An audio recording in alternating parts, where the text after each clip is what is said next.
اگر چاند نظر آ جاتا ہے تو اس سال کا آج آخری افطار ہو سکتا ہے۔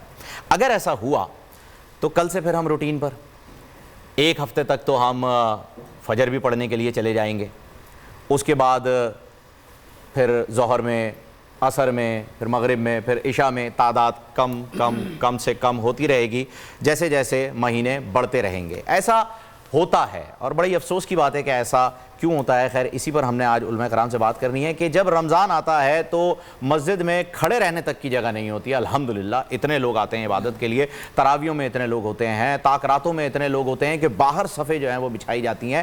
اور جب رمضان چلا جاتا ہے تو جب ہم ماہ رمضان کو الوداع کر رہے ہوتے ہیں تو در حقیقت ایسا ہمارے معاشرے میں ایک تاثر پیدا ہوتا ہے، بلکہ دیکھا جاتا ہے کہ ہم ان عبادات کو بھی الوداع کر رہے ہوتے ہیں جو ہم پورے مہینے میں کرتے ہیں۔ زیادہ تر تعداد ایسی ہوتی ہے کہ جہاں آپ فجر کی نماز 2 صفیں تک مکمل نہیں ہوتی، عام دنوں میں یہ تاثر دیکھنے میں ملتا ہے۔ تو علماء کرام سے آج ان کی موجودگی کا ہم فائدہ اٹھائیں گے اور یہی دریافت کرنے کی، یہی پوچھیں گے، یہی کھوج لگائیں گے کہ ایسا کیا عمل ہے جو ہم کریں جس کی وجہ سے ان 11 مہینوں میں بھی وہ عبادات کر سکیں جو ہم رمضان کے مہینے میں کرتے ہیں، اور اس کا اثر یا اس رمضان کا اثر ان 11 مہینوں تک چلے۔ یہی ہمارا آج کا سوال بھی ہے، یہی ہماری آج کی گزارش بھی ہے، اور میں چاہوں گا کہ اس کی شروعات جو ہے وہ ولی خان مظفر صاحب سے ہو۔ مولانا صاحب، یہ ایک المیہ ہے ہمارا،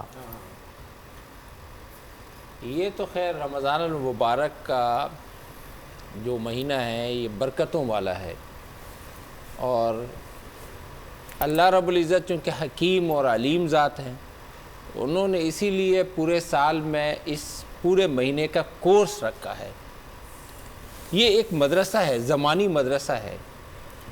اس مدرسے کے کورس میں جو رہے گا، جیسے ہمارے ہاں لوگ چلوں کے لیے جاتے ہیں، اس کو آپ چلے کے بجائے وہ کہتے ہیں 6 روزہ کے بجائے سی روزہ کے معنی 30 روزہ، اور 6 روزہ کے معنی 3 روزہ۔ تو یہ اس طرح اس ٹائپ کا ایک چلہ ہے، اور یہ چلے جیسے غار حرا میں ہوتے تھے، یا اس سے پہلے کہ ایک مرتبہ ہم نے یہاں گفتگو میں انبیاء سابقین کا تذکرہ کیا تھا۔ اگر رمضان المبارک کو صحیح طریقے سے گزارا گیا اور پابندیاں کی گئی تو اس کا اثر دیر تک رہتا ہے، اس میں کوئی شک نہیں ہے۔ لیکن اگر اس میں بھی کوتاہی کی گئی، تلاوتوں میں، پاجماعت نمازوں میں، ذکر و اذکار میں، اخلاقیات، اور اپنے اندر جو نرمی پیدا کرنی ہوتی ہے، جو اندر کا اکڑ ہے نا وہ نکالنے کے لیے، تو وہ چیزیں اگر رمضان میں نہیں کی گئی تو پھر اس کا اثر ویسے بھی نہیں تھا، تو اب تو ہوگا ہی نہیں۔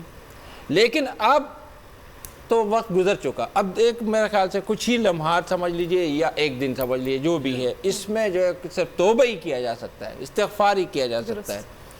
اس توبہ اور استغفار کے ساتھ ساتھ جنہوں نے اچھا کام کیا وہ بھی، جنہوں نے نہیں کیا وہ بھی، وہ ایک تو یہ کرے کہ 6 روزے شوال کے رکھیں، 10 روزے وہ ذی الحج کے رکھیں، 2 روزے محرم کے رکھیں، اور اسی طریقے سے پھر رجب شعبان کے روزوں کی فضیلت بھی ہے، اور اسی طرح ایام 20 کی بھی روزے ہیں، تو اس طریقے سے وہ روزے بھی رکھیں اور کچھ جڑا رہے، کیونکہ روزے میں جو ہے نا اس میں تقوی بڑھتا ہے، اس میں نورانیت اور روحانیت بڑھتی ہے، اس میں کوئی شک نہیں ہے۔ آپ حضرات کو بھی اس کا کوئی تجربہ ہو گیا ہوگا، بلکہ اگر وہ لوگ جو متقی ہیں، میرا اپنا تجربہ یہ ہے کہ متقی لوگوں کی کتابیں جب آپ پڑھتے ہیں نا، یا ان کے اوپر جو کتابیں لکھی ہوتی ہیں، ان کی سوانح حیات، اس ایک کتاب کے پڑھنے کے بعد بہت دنوں تک آپ کے اوپر، جیسے آپ نے اس ٹائپ کی ایک فلم دیکھی ہے، فلم کا بھی ایک اثر ہوتا ہے، جب آدمی فلم دیکھتا ہے تو کئی دنوں تک وہ ذرا چلنے پھرنے میں، اس میں گفتگو میں وہ آ جاتا ہے۔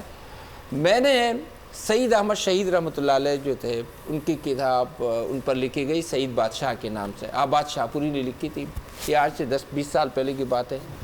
وہ کتاب جب میں نے پڑھی تو تقریباً 2 مہینے تک میرے اوپر تہجد، استغفار، توبہ، انابت اللہ، اور ہر وقت اللہ تعالیٰ کی ذات اور قدرت میں، اور اللہ کا دین کیسے نافذ ہو، دوسروں تک کیسے پہنچ جائے، دعوت و تبلیغ، جہاد، اور یہ سب چیزیں یہ میرے اوپر حاوی رہی، اور میرے اوپر جیسے ہر طرف سے وہ میرے اوپر گھوم رہی ہے، جیسے ان کے تجلیات اور انوارات کی شکل میں ان کا ایک وہ ہے سما بندہ ہوا ہے۔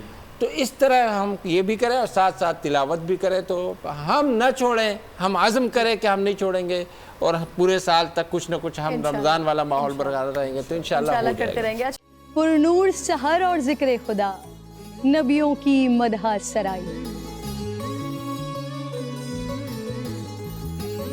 پیغام سنا اے باد صبا پرکیف صاحب آئی. پوشیدہ ہے ایمان کی راہ اللہ کی کتاب مقدس میں.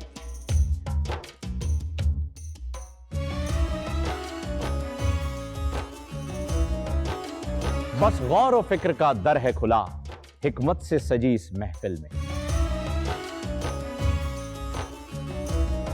ہے لب پہ دعا زدنی علم روشن ہی رہے یہ سارا جہاں. رم جھم رحمت کی گھٹا ہر ایک نے ہدایت پائی. نعمت اور برکت سے سجا افطار و سحر کا دسترخواں. ننھے پھولوں نے مل کے کہا آج روزہ کشائی ہے.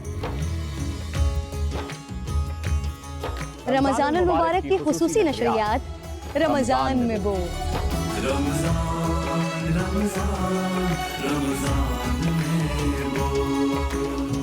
رمضان المبارک کی خصوصی نشریات رمضان میں بول فہیم خان اور کرن ناز کے ساتھ روزانہ صبح 3 بجے سحر ٹرانسمیشن اور شام 5:30 بجے افطار ٹرانسمیشن صرف بول انٹرٹینمنٹ پر.